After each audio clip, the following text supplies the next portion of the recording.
When the Innovation Party first took power on Ortus in 2190, one of its first decisions was to impose strict meritocracy within the government. No longer would political elites remain entrenched and unmovable, as people from all across the frozen wastes would now have a chance to raise to the top of all government positions, as long as they possessed necessary skills. This move proved to be extremely important in unifying the planet under Ortus Council of Nations, and then in transition into Commonwealth, as scores of brilliant, energetic citizens from all levels of society flocked to Innovation Party, filling it with their own ambitions and intelligence. But amongst those talented people, one man stands tall above everyone else, the youngest man to ever become Prime Minister of Ortus, and, simultaneously, the one with the longest term, as he managed to hold on to his position for over a century. This man is Takumi Ishii, and we are joined today by his best friend and former Chancellor of the Commonwealth, Mr. Drahosław Tezar, to shed some light on the Prime Minister who, despite his long term in power, remains one of the most reclusive members of the government. Little is known about Ishii's early years, but despite what some conspiracy theorists may say, the reason for that is very straightforward. There was nothing remarkable about them. Born on 26th of October 2178, Ishii grew up in Barazin, a medium-sized community living under Barazin Mountain, less than 100 kilometers from capital of Yalchan Stratocracy. The town was mostly focused on agriculture, as it was built around a huge cave where, on multi-layered vertical farms, locals could grow hundreds of thousands of tons of fungus to support themselves and other settlements around them. As such, young Takumi spent his early years helping out his parents who worked at air conditioning plant, necessary to keep the farm's ecosystem under control. And it is said that, thanks to this early experience on a fungal farm, where all jobs were equally important, from regular farmers through soil engineers to workers in water and air treatment plants, young Ishii learned how to treat every problem as a set of smaller, interdependent issues that all had to work in perfect unity, or risk complete collapse, a skill that surely helped him in his future job. Regardless, at the age of 6, Takumi Ishii, just like all his peers, went to school, and there the trail of him becomes very faint. From what we've been able to gather, he was a mediocre student in all fields, except in history, in which he excelled. Other than that, the few reliable reports paint him as a dutiful but overall not that skilled student, and one without many friends who could help him out.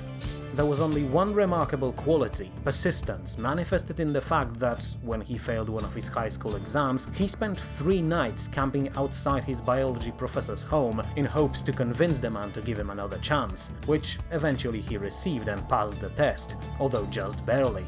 Still, it was enough for him to secure a spot in Sture University in Kerpes, capital of Yalchan Stratocracy, and he moved there at the age of 18 to attend first year as a student of psychology, a secondary choice, as he failed to get into history department, which was his primary goal. And perhaps there his story would have ended, if not for a chance encounter with a man twice his age, Drahosław Tezar, the Chancellor of Ortus Council of Nations.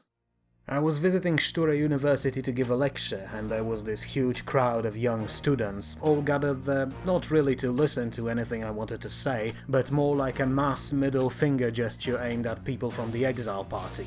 Truth is, most of these kids would never be able to afford university before innovators came into power, so by that time they all considered us to be the voice of new, young generation, and the only hope to break stagnation.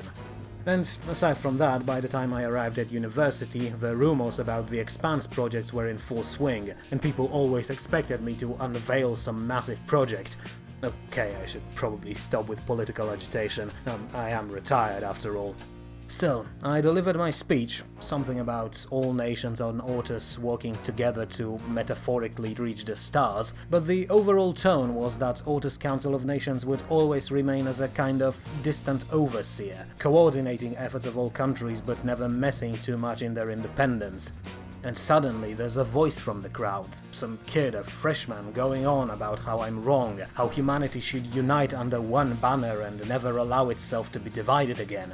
His fellows hush him down, because of course they do, he's interrupting a bloody chancellor after all, but then I get them to be quiet and invite the kid on stage, and to my surprise he comes over, so I look to the crowd and say, look, here's the thing about Innovation Party, we listen to everyone. I give the kid my microphone and he goes on about his ideas of planetary unification, of strong government that ensures that citizens are safe, healthy and happy, but said citizens also ensure that machine of state keeps working without interruption.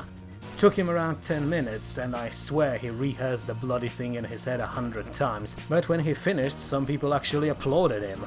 Not many, and I think they mostly approved his guts and the fact that he barged on the scene and interrupted the Chancellor, but still.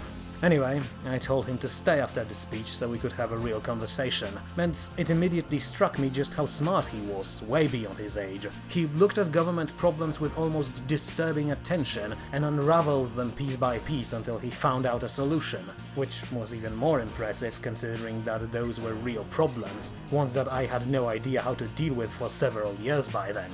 So, in the end, I decided to keep an eye on the kid and told him to stay in touch, which he did, perhaps in hopes that knowing me would help him land a decent job after he finished his studies, and hell, I don't think any one of us saw what's coming next.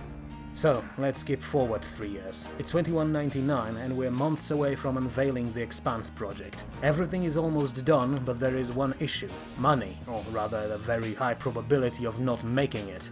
Long story short, before we sent Commander Kuo to the stars, no one knew if going out there would be profitable. The investors were few and even those who supported us remained cautious, ready to withdraw their money at the first hint of trouble. That led to problems within the government itself, as most of my peers were unwilling to lose their careers if this insane project would fall. One thing led to another, and suddenly we found ourselves without a prime minister, and as a result, without an ability to pass any necessary reforms or even start the Expanse project. So there I was, tearing hair from my head, until I thought, why not try that kid, Ishii? He seems surprisingly smart, and perhaps most importantly, he doesn't have much to lose if this thing turns out to be a failure. Next day I called him, presented him the offer, and to my surprise he agreed, though I had to promise that he would be allowed to finish his studies. We inaugurated him few days later, and the rest, as they say, is history. On 4th of September 2199, Takumi Ishii was appointed as the Innovation Party's Prime Minister, becoming the youngest person to ever hold such position at the age of 21. Though lacking any practical experience, he went to work with overwhelming zeal, going so far that for the first 6 years of his term, he spent more nights sleeping in his office than in his own home, hoping to always be close to situations that would allow him to improve his skills as political manager of OCN.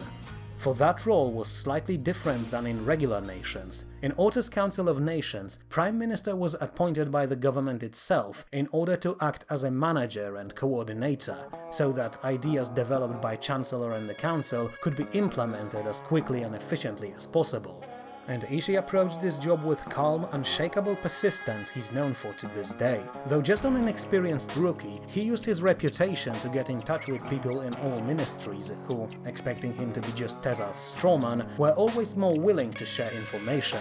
Over the years, Ishii used the guise of naive political puppets to gather info on people in all of the most important parts of the government, and in 2204, with backing of Tessa and the Council, reorganized almost every single ministry to ensure that only skilled people who shared ideals of Expanse project remained in power, so that all work could proceed without delays and needless rivalries. During this time, he also finished his studies, culminating in writing his famous thesis called Artificial Happiness, in which he claimed that happiness is something that is affected by great many things, but with proper processing power and knowledge and enough resources, an effective government could ensure that its citizens remain happy in all circumstances. And, looking at the Commonwealth today, it can safely be said that his theory proved to be true. When his first term was coming to an end, Takumi Ishii was no longer a green novice on political scene, and though it would still take him several years to become the man we know today, the transformation has already begun. It is also worthy of note that his second term, just like the first, was affected by nation's problems, namely economic crisis that struck after colonization of Curaçao. Because of that, Ishii was appointed almost unanimously once again, but this time he would drag humanity forward and towards brighter and prosperous future. Over the next years, he became driving power behind exploration, expansion and exploitation of stellar frontier, always pushing humanity further, knowing that the further we could reach, the more benefits we'll reap. As time passed, he began reforming the government, either by changing how various cells worked or by adding new ones, the two most notable ones being the Phalanx Protocol, humanity's border guards, and Task Force Ethereal, a group focused on researching and mastering mysterious psionic powers unlocked by the Asian Pyramid on Redamon Prime. In fact, it was Ishii who convinced the Council to research said pyramid instead of locking it away. Together with Tessa, he became one of the major driving forces behind unification of Ortus, and as he became more and more experienced politician, he soon found himself repeatedly reappointed for his position, simply because everyone knew that his skill for getting the job done was second to none. Today, Takumi Ishii has been humanity's prime minister for over a century, a constant political power in ever-chaotic galaxy. But as we enter 24th century, some began to ask, how is it possible for a single man to hold on to power for so long? What could stop him from effectively using the government to further his own agendas? If you have to ask this kind of question, then you don't know a thing about Ishii. He grew up in times when exile party ruled through nepotism, corruption, backward conservatism and downright authoritarianism in some places, and he hated all of it. Besides, if you think he's amassing power, simply look up the way he lives. He owns a small apartment, 40 square meters on Ortus spaceport. He doesn't have a private ship like most people do, and his salary is 15 credits per hour, same as with people who work on fuel stations all across the Commonwealth or miners on Arvo. Though I have to admit that quite often he works 24 hours a day. He's not a man who is after personal power, and his loyalty is, without a question, to united humanity. So if you want to know who will stop Ishii from becoming a dictator, the answer is, well, Ishii himself. So, a man of vision, a man of ambition, or perhaps a man of hidden intentions. It is up to our viewers to decide, but one thing we can say for sure, Takumi Ishii is a character that is just as powerful and influential as he is controversial. In fact, many of said controversies seem to focus on his personal life, or seeming lack of it, aside from his known friendship with Mr. Teza. Well, truth is, Ishii is not exactly a people person. He works well with others, but as saying goes, he is married to his work and believes that contact with other people should be kept strictly professional. He was always like this. During his second term, we learned that his secretary was sweet on him. She was really smart girl, hard-working and quite pretty if I remember correctly. So me and few people from the council tried to hook him up, and it worked out, for a while. 3 months later, he said to her, quote, "You're physically attractive but ultimately uninteresting," and left the very same day. Though, to be fair, she had enough of him by that time as well. If there's any person he would live well with, it's probably Chancellor Lin. They're both hard-working, dedicated and focused on their goals, and most importantly, said goals are mostly the same, improving humanity's position in the galaxy. So, perhaps in another life, if Lin didn't have a husband, they would make a good pair, though I honestly can't tell for sure. I'm his best friend, and even I sometimes ask myself if I truly know him. That is Takumi Ishii's true dedication to Commonwealth and humanity. A hard-working man who rose from unremarkable origins into a symbol of Commonwealth's efficiency and power. He is known not only within the nation, but all across the stars, as a leader who will stop at nothing to ensure prosperity and safety of his people. And on this day, on 100th anniversary of his first inauguration, we wish him, and all of you citizens, all the best, and hope that Commonwealth will only continue to improve. Now, Mr. Teza, is there something else you wish to say to finish the panel? Not really, though, yeah, I might share a little secret. That cane he's always walking with, he doesn't really need it, but he's been using it almost all the time. He claims that it makes him look crippled and weak, which makes others underestimate him.